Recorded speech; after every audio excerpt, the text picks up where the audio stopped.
তারা বলে কীর্তনিয়া দাদা সিটের কি হবে? আমি সিট নিয়ে কি বলবো?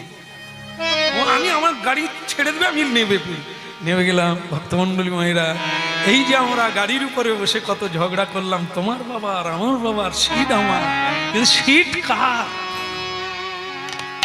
সিট হচ্ছে রেল কোম্পানি,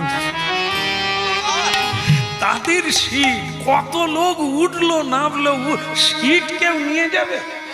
এ যে সিটে বসে আছেন, সংসার রূপী সিট, এখানেও মারপিট হয়নি?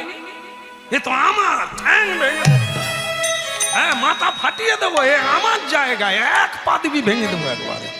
কত মারপিট করে হাসপাতালে শুয়ে আছি, এ সিট কার? কত লোকে এই সিটে বসেছিল, নেবে গেছে। আমাদেরও সময় হলে যাই।